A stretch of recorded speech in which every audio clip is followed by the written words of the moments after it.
नाज़रीन आदाब, न्यूज़ 18 उर्दू में आपका इस्तकबाल है। मैं हूं विसाल आजम और इस वक्त हम हाजिर हैं खबर खास में एक खास मौजू के साथ। दरअसल ये मौजू धीरे धीरे बहुत ही खास बनता जा रहा है और ये एक ऐसी जिसे कहते हैं बीमारी जब कोई फैलती है बहुत तेजी से उसे एपिडेमिक या महामारी कहा जाता है। बिल्कुल उसी तरह से ये कानून को ठेंगा दिखाता हुआ ये भीड़ का जो तशद्दुद है, हुजूम का जो तशद्दुद है, वो लगातार इतनी तेजी से फैल रहा है। ऐसा लग रहा है मानो हिंदुस्तान में कानून नाम की कोई चीज ही नहीं है और अगर कहीं कोई नाइंसाफी होती है, कहीं कोई गलत काम होता है तो शायद उसके लिए एक ही थाना है, एक ही अदालत है और वो है भीड़।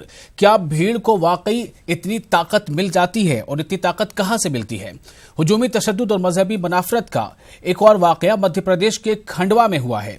यहां पिकअप गाड़ियों से बड़े जानवरों को ले जा रहे 1 दर्जन से ज्यादा अफराद को पकड़ा गया और हाथों में रस्सी बांधकर परेड कराया गया।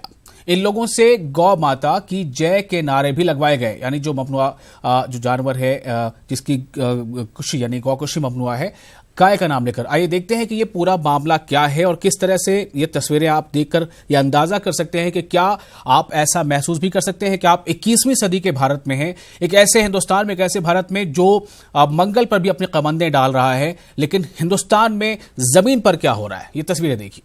हुजूमी तशद्दुद, भीड़ की अदालत, गौ माता की जय, आखिर कहां गए कानून के रखवाले?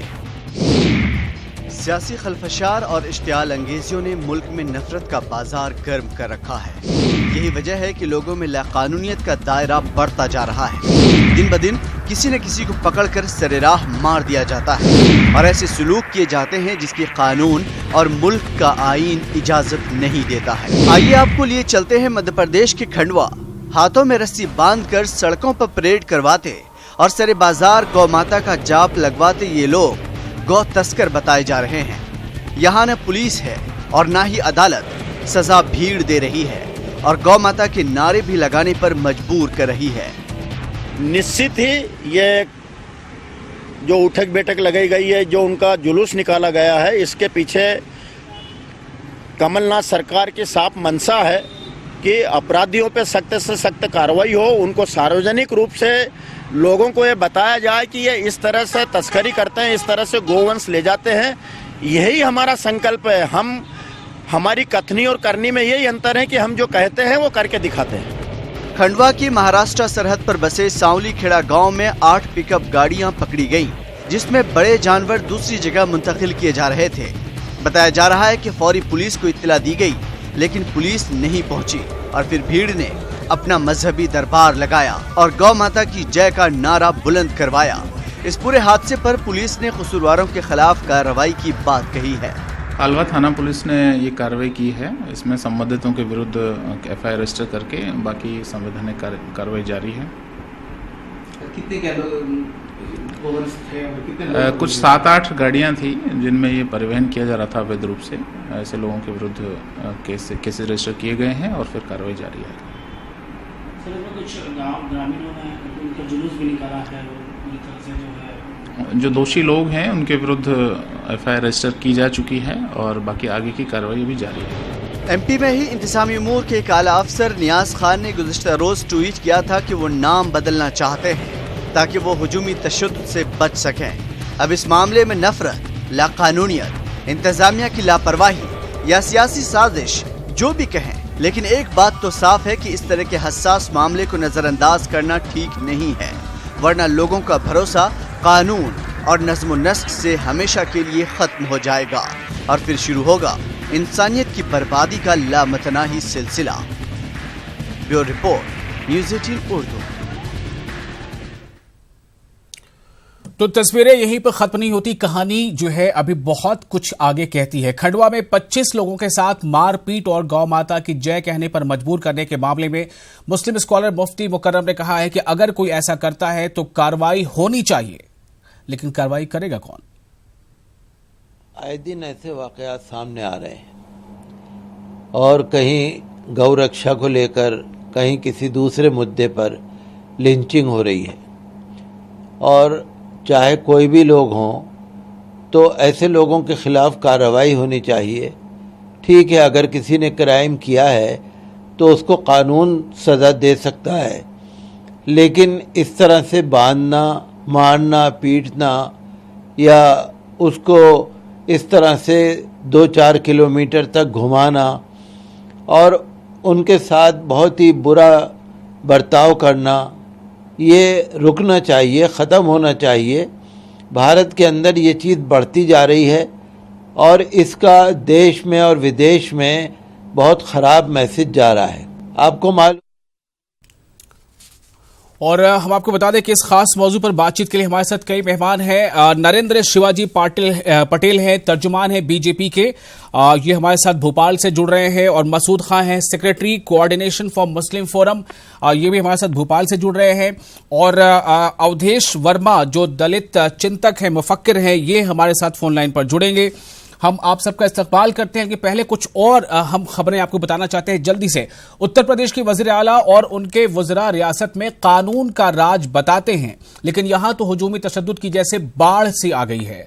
वाक़या महाराजगंज का है, जहां हाई स्कूल में एक तालिब इल्म को रस्सी से बांधकर पीटा गया। पुलिस के मुताबिक लड़की से छेड़छाड़ करने की शिकायत के बाद लड़की के रिश्तेदारों ने इस लड़के की पिटाई की। मुतासरा के दोस्तों के मुताबिक एक बंद कमरे में लड़के को रॉड से भी पीटा गया। ये तस्वीरें आप देख रहे हैं किस तरह से जुल्म ढाया जा रहा है। क्या ये समझा जाए कि कानून नाम की कोई चीज नहीं है? पुलिस क्या सिर्फ इसलिए रह गई है कि एक भीड़ किसी को मार दे, बाद में पुलिस जाए और ये बताए कि ये क्यों मारा गया, चाहे वो कहानी सच्ची हो या झूठी? मेरा भाई उधर से पैदल ही आ रहा था, रास्ते में थोड़े दूर पे यानी 2-4 घर के बगल में घर है एक, उस घर के 2-4 लोग थे। वो आ रहा था, ये लड़का और वो पुल पे बैठे थे। वो लड़के की क्या, इस लड़के को क्या किए, बगल कर दिए, अंदर 2-4 झापड़ मार के उसको पकड़ के लेकर गए।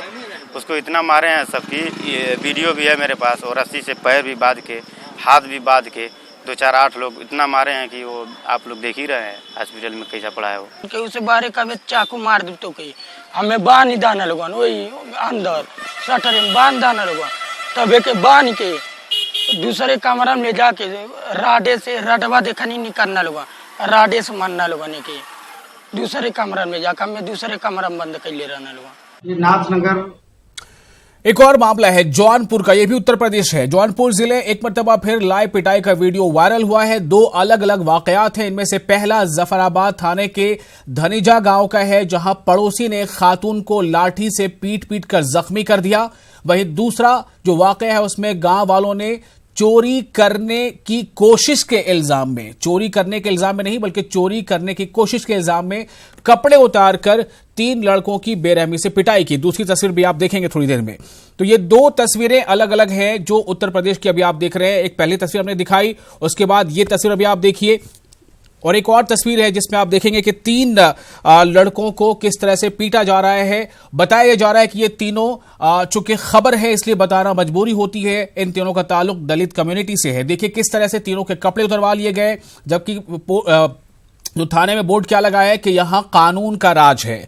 तो क्या कानून के रखवाले कुछ नए लोग हो गए हैं और बिना बताए इनकी क्या तैनाती हो गई है? क्या पुलिस वालों का काम सिमट गया है? क्या पुलिस वालों का काम सिर्फ इतना रह गया है कि कोई जब भीड़ किसी को मार दे या अधमरा कर दे तो बाद में पुलिस उसे अपने पास अपनी तहवील में ले ले, अगर वो मर चुका है तो उसे अस्पताल भेजे, पोस्टमार्टम करवाए, और अगर जख्मी है तो उसे पहले हवालात में रखे या जेल में भेजे, फिर उसको इलाज करवाए। ये मामला इस तरह से बढ़ता जा रहा है। कानपुर में एक वाकया पेश आया है जहां एक शख्स को खातून से छेड़छाड़ भारी पड़ गया और खातून ने इस लड़के की सरेआम पिटाई की और एंटी रोमियो पुलिस के सामने खातून ने कानून को अपने हाथ में लिया। पुलिस तमाशबीन बनी रही, पुलिस मौजूद है, पुलिस की मौजूदगी में कोई एक मुलजिम को जिस पर किसी तरह का इल्जाम है उसकी पिटाई हो रही है। ये क्या है, ये तस्वीरें क्या बता रही है? हम सीधे जुड़ेंगे अपने मेहमानों से।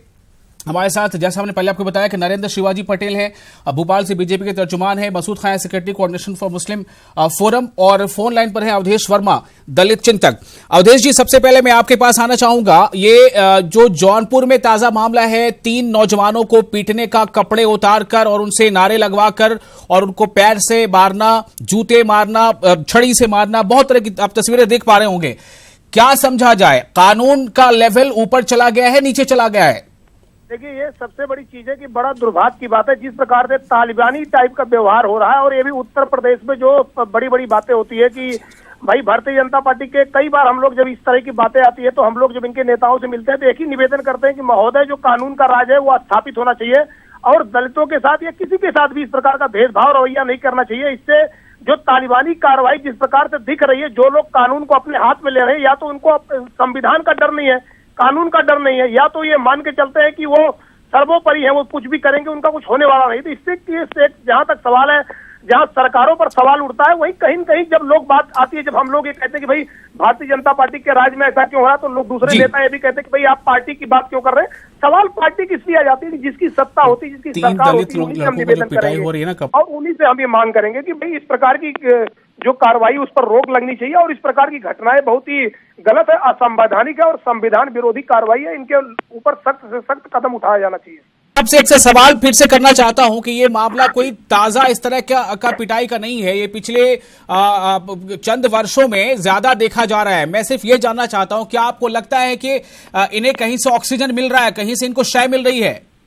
देखिए, एक ही आप समझ लीजिए, जब भी कानून की राज करने वाले लोग अगर कहते हैं कि कानून का राज स्थापित है और इसके बाद असामाजिक तत्व इस प्रकार से नंगा नाच करते हैं, तालिबानी व्यवहार करते हैं, तो निश्चित तौर पर या तो कानून का राज बोलने वाले लोगों के साथ वो मिले होते हैं, कहीं कहीं उनको ऑक्सीजन मिलती है। कहीं भी एक बात आप मान लीजिए कि अगर सख्ती होती है, कहीं भी अगर कठोरता से कार्रवाई होती है, मुलजिमों के साथ एकदम पूरी तरीके से संविधान में जो व्यवस्था है उसके तहत अगर उनको सजा मिलती तो इस प्रकार की कार्रवाई न होती। इससे कहीं न कहीं सरकार को और पूरी तरीके से जो भी नुमाइंदे लोग हैं, जो इसको देख रेख करने वाले लोग हैं, जो संसद में बैठे लोग हैं, विधायिका में बैठे हुए लोग हैं, उनको ये सोचना होगा कि इस प्रकार की घटनाएं क्यों घटित हो रही है और इस पर क्यों प्रतिबंध कैसे लगेगा, कैसे अंकुश लगेगा, जिससे कि आने वाले समय में देश में एक कानून का राज्य स्थापित हो और केवल नारा तक सीमित न रह जाए। नारा तक सीमित अगर होगा कि कानून का राज स्थापित है और कानून का उल्लंघन होता रहेगा तो निश्चित तौर पर जनता का विश्वास उठेगा और संवैधानिक परिपाटी का कहीं कहीं उल्लंघन होगा और जिसका खामियाजा प्रदेश की जनता को भुगतना पड़ेगा, दलित समाज को भुगतना पड़ेगा और सरकार की छवि भी धूमिल होगी कहीं कहीं। मतलब अभी भी आपको लगता है कि भुगतना पड़ेगा? अभी लगता है कि समय बाकी है कुछ और बुरा होने के लिए? एक्चुअली में जो जिस प्रकार से घटनाएं घटित हो रही हैं और कहीं न कहीं उसको कोई किसी का झंडा लगा के, कहीं कोई किसी का नारा लगवाता है, कहीं किसी की पिटाई करता है, तो कहीं न कहीं इनको राजनीतिक संरक्षण प्राप्त है या तो ये राजनीति। अवधेश जी, थोड़ा आपको थोड़ी देर रोकना चाहूंगा। अवधेश जी, थोड़ी देर रोकना चाहूंगा, लेकिन आप लाइन पे बने रहें, आप लाइन पे बने रहें। नरेंद्र शिवाजी पाटिल हैं, तर्जुमान बीजेपी के, और मसूद खां हैं। नरेंद्र जी, क्या माना जाए, ऐसी जो घटनाएं, ऐसे वाकयात लगातार बढ़ रहे हैं, क्या ये मान लिया जाए कि कानून के हाथ लंबे नहीं छोटे हो गए हैं? विशाल जी, देखिए, कानून के हाथ आपकी तरह, नाम की तरह ही बिल्कुल विशाल आजम है, उसको कानून पर शक मत करिए। भारत में ये जो भी कुछ हो रहा है, ये कोई आज होने लगा ऐसा कदापि नहीं है। राजनीतिक दल जरूर ये प्रयास कर रहे हैं, स्थापित करने की कोशिश कर रहे हैं। ये घटनाएं पिछले कुछ दिनों से बढ़ी हैं, जबकि ऐसा कदापि नहीं है। हाँ, अब सर ऐसा है, आपको मानना पड़ेगा, ऐसा है, घटना ऐसा है, ऐसा है। मेरी बात सुन लीजिए, पहले मेरी बात पूरी हो जाती थी। नहीं, ना ना ना ना, देखिए 135 करोड़ का हमारा देश है, 135 करोड़ के देश में ये जो तस्वीर मैं चाहूंगा दिखाया जाए स्क्रीन पर, जो दलितों को जिस तरह से 3 नौजवानों को पीटा गया है, बिल्कुल कपड़े उतार कर जो पिटाई हो रही है, ये हौसला कहां से मिल रहा है? तमाम ये कौन सा हौसला है जो वीडियो सोशल मीडिया पे डाल देते हैं? इस बात का डर क्यों नहीं है कि हम पकड़े जाएंगे? बिल्कुल बिल्कुल बिल्कुल, ऐसे लोगों को सजा मिलनी चाहिए, लगातार मिलती है, ऐसे लोगों के खिलाफ लगातार कार्रवाई होती है। आपने जो उत्तर प्रदेश की घटना बताई है, उसमें आरोपी लोगों को सजा, उनके ऊपर केस दर्ज हो गया है और उन लोगों के खिलाफ में कार्रवाई हो रही है। यूपी पुलिस ने उसके ट्वीट किए हुए हैं। तो ये ऐसा ना मत मानिए कोई घटना हो रही है तो उस पर कोई कार्रवाई नहीं हो रही है। दो अलग अलग बातें हैं। मैं इस पे मसूद खान साहब का जवाब लूंगा। मसूद खान साहब है secretary coordination for Muslim forum. ये मुसलमानों, दलितों, पिछड़ों या जिस किसी पर भी भीड़ का ये हमला हो रहा है, क्यों हो रहा है? ये ऑक्सीजन कहां से मिल रहा है उसे? साहब, ये ऑक्सीजन तो इनको कहीं से नहीं मिल रहा है, लेकिन मरकज़ी हुकूमत की लापरवाही ज़रूर है इसके अंदर, कि मरकज़ी हुकूमत ने जब ये हालात पैदा हो रहे थे तो इनको एक्शन लेना चाहिए था, और जो लोग ये कर रहे थे या उनके अपने पार्टी के कार्यकर्ताओं, उनको ये समझा देना चाहिए था कि भाई ये जो है संवैधानिक जो है हुकूमत है और आपको संविधान के हिसाब से ही काम करना पड़ेगा। साथ में जो लोग के एमएलए या दूसरे नेतागण ऐसे घृणित कार्य करने वालों को स्वागत करते थे, उनको मालाओं से लादते थे, उनके खिलाफ एक्शन लेना चाहिए था। वो किसी न किसी कारण से मरकजी हुकूमत फेल रही और वो नहीं कर पाई। तो लोगों में इसका ये एक गलत आंकड़ा पहुंच गया कि हमें जो है वो मरकजी हुकूमत की सपोर्ट हासिल है। ऐसा नहीं है, शब्दों के अंदर तो बहुत अच्छी बात है लेकिन उसका इम्प्लीमेंटेशन नहीं हो पाया, वरना ये हालात पैदा नहीं होते। लेकिन जो मध्य प्रदेश में हो रहा है, क्या उसके लिए अभी भी आप मरकजी हुकूमत को जिम्मेदार ठहराएंगे? रियासती हुकूमत का कोई रोल नहीं है, कमलनाथ का कोई रोल नहीं है, उनकी काबीना का नहीं, बिल्कुल है, बिल्कुल। स्टेट गवर्नमेंट और केंद्रीय गवर्नमेंट दोनों का बराबरी का रोल होता है, उनको दोनों को बराबरी का ही जो है वो जवाबदेही बनती है, दोनों को ही काम करना चाहिए। लेकिन हो ये रहा है असल में कि पूरे भारत के अंदर जब ये बीजेपी की गवर्नमेंट आ गई या मोदी शासन बन गया तो लोगों में एक ये गलत फहमी हो गई है कि हमें तो पूरी छूट हासिल है, हम जिसके साथ जो मर्जियाँ करें उस पर से जो है अंकुश लगना चाहिए था, वो नहीं लग पाया। ये एक इम्प्लीमेंटेशन की कमजोरी है अपनी ये।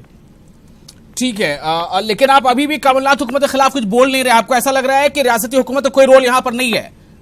देखिए एक चीज मैं आपको बताना चाहूंगा। नहीं, मैंने अभी अर्ज करा कि सरकार के स्टेट गवर्नमेंट और central government both are responsible, दोनों की जिम्मेदारी बनती है वो करने के लिए, चाहे वो अन्याय किसी के भी साथ हो, किसी आदिवासी के साथ हो, हरिजन के साथ हो या किसी भी, मैं तो कह रहा हूं अगर किसी हिंदू भाई के साथ भी गलत अगर व्यवहार करा जा रहा है और कोई ये भीड़ तंत्र जो है उनको जो नुकसान पहुंचाता है या इंडिविजुअल को ही नुकसान पहुंचाता है सिर्फ इस उससे कि ये दूसरी जाति का है, वो गलत है, उस पर कंट्रोल होना ही चाहिए और कड़ी से कड़ी सजा मिलना चाहिए। मैं आपसे एक सवाल पूछना चाहता हूं, नरेंद्र शिवाजी पाटिल साहब, मैं आपसे एक सवाल पूछना चाहता हूं कि जब ये आप देख रहे हैं खंडवा की तस्वीरें कि 12, 15, 25 लोगों को रस्सी से बांधकर जैसे जानवरों को खदेड़ा जाता है और 2-4 लोग हैं जिनके हाथों में स्टिक है, डंडा है, क्या वो पुलिस वाले हैं? किसने उनको इतना हौसला दे दिया? उनके खिलाफ कार्रवाई हुई? क्या वो पकड़े गए, गिरफ्तार किए गए? बताइए। विशाल जी किसी भी घटना को देखने के लिए हमको संपूर्णता से देखना चाहिए। खंडवा की घटना में सबसे पहली बात यह है कि जो गौ तस्करी का काम कर रहे थे वो 25 लोग पकड़े गए। वो 25 के 25 लोग गौ तस्करी में लगातार शामिल हैं। 8 वाहनों से बिना अनुमति के, बिना किसी कागजी कार्रवाई के उन गौवंश को लेकर जा रहे थे। ये किसका काम है चेक करना? ये चेक करना किसका काम है? कागज था कि नहीं, ये चेक करना किसका काम है? रस्सियों से बांधना किसका काम है? शासन का काम है। ये किसका काम है? बिल्कुल शासन का काम है। आज समाचार तो शासन की लापरवाही आप मानेंगे ना इसे? आप शासन की लापरवाही मानेंगे कि नहीं? चूंकि ऐसे आप बोलिए कि कमलनाथ हुकूमत जो यहाँ पर नाकाम साबित हो रही है, बोलिए। कमलनाथ जी की सरकार गौ तस्करी को रोक पाने में नाकाम हो रही है। बस इस बात को बोल रहे हैं आपको, लेकिन ये भी बोलिए कि वहाँ की जो पुलिस है, कानून है, वो भी नाकाम हो रही है। और सुन लीजिए, ये जो 25 लोग हैं विशाल जी, एक बात और सुन लीजिए, ये जो 25 लोग हैं, ये 25 लोग समाज के समस्त धर्मों से, पंथों से, जातियों से संबंधित लोग हैं। वो कोई भी, मैंने आपसे कुछ कहा है, मैंने कोई नाम लिया है कि कौन? मैंने सिर्फ कहा कि ये इंसान है। अगर उन्होंने गलत काम किया है तो ये पुलिस का काम है। अगर उन्होंने गलत काम किया है तो पुलिस उन्हें पकड़ेगी। ये दूसरे लोगों को किसने ये दे दिया? उन्होंने पुलिस को, विशाल जी उन्होंने पुलिस को सूचना दी है। रस्सी से बांधने के बाद, समाचार पत्रों में रस्सी से बांधने के बाद, मारने पीटने के बाद दी है।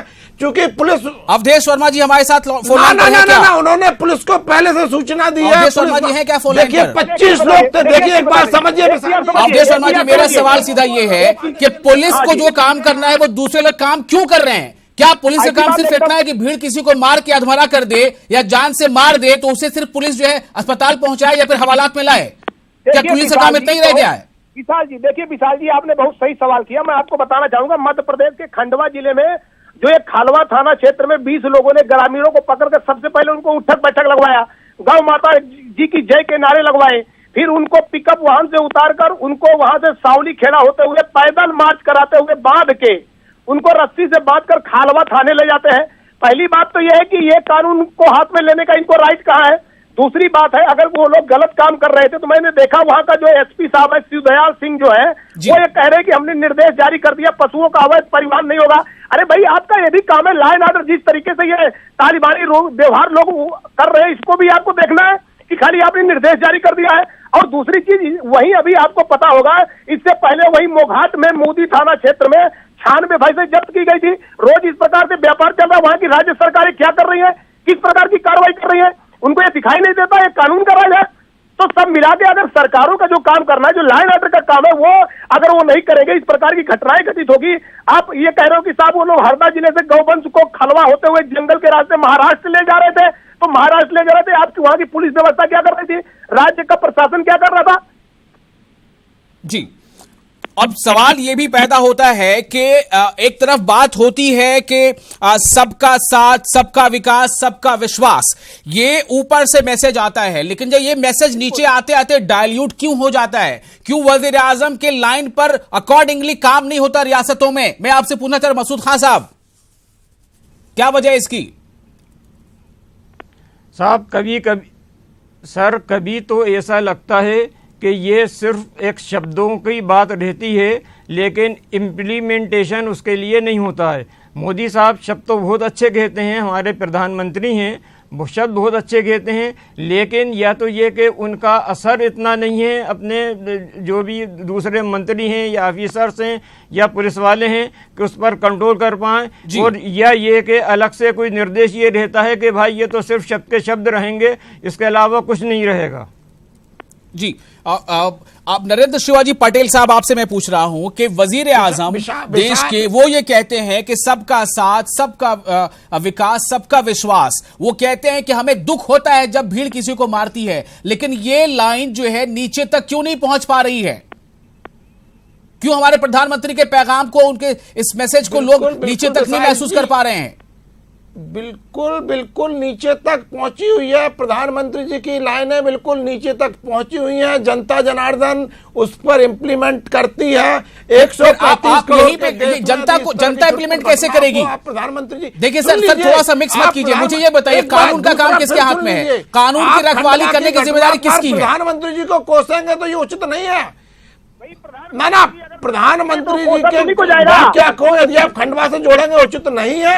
सबका साथ, सबका विकास है, विश्वास का उससे क्या संबंध है? देखिए, यदि कोई अपराध कर रहा था और समाज के कुछ लोगों ने उसको पकड़ लिया, पुलिस को सुपुर्द कर दिया, ये कोई गलत काम नहीं हुआ।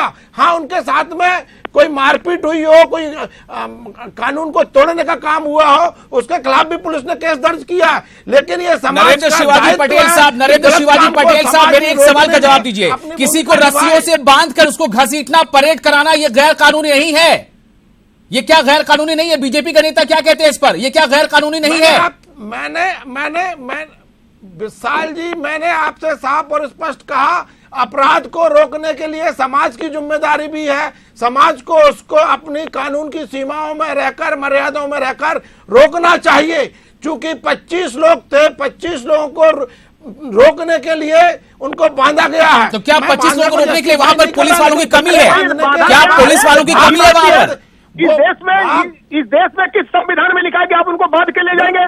चूंकि पुलिस समय पर पहुंची नहीं, मैं कह रहा हूँ ये पुलिस की लापरवाही है। ये बताइए, ये लापरवाही है, पुलिस को वहां पर पहुंचना चाहिए था। आपके घर में, आप मुझे बता दीजिए, आपके घर में चोर घुस जाएगा, आप उसके साथ क्या व्यवहार करेंगे? आपके घर में डाकू डाका डाल जाएगा, आप उसके साथ क्या व्यवहार करेंगे? भारतीय जनता पार्टी ऐसी कहेगी असंवैधानिक परिपाटी को आप लागू करेंगे। देश में संवैधानिक परिपाटी को लागू करने का अधिकार किसी को नहीं है। मैं संविधान में जो व्यवस्था है उसके तहत कार्रवाई करेंगे। नहीं, आप किस तरीके की बात करेंगे आप? भाई आप कोई ले लेगा। मैं ये पूछना चाहता हूँ, आप खंडवा की घटना को, मैं समाज का एक हिस्सा हूँ, मैं समाज का एक घटक हूँ। असंवैधानिक आप हर घटना को केवल राजनीतिक परिपाटी को, बिल्कुल एक चीज आप समझिए, संवैधानिक परिपाटी को संवैधानिक परिपाटी की तरह लागू करना होगा। देश में एक पैगाम देना होगा कि जो सरकार है वो पूरी तरीके से पारदर्शी। बता दीजिए आप जवाब, अरे आप उसका जवाब दे दीजिए। आप मैं जवाब दे रहा हूँ, एक चीज और पूछना चाहता हूँ, मैं जवाब दे रहा हूँ। बिल्कुल तो नहीं, उसको मैं क्या करूंगा बताता हूँ। जवाब दे रहा हूँ, उसको पकड़ के थाने दूंगा। लेकिन एक बात आप समझ लीजिए, अभी आपने कहा खंडवा की घटना से प्रधानमंत्री जी का नाम मत जोड़िए। मैं कहना चाहता हूँ, जब देश में दलितों के ऊपर अत्याचार हुआ तो प्रधानमंत्री जी ने कहा कि हमें गोली मार दो, दलितों को न मारो। अगर प्रधानमंत्री जी स्लोगन करेंगे तो किस तरीके की बात करोगे?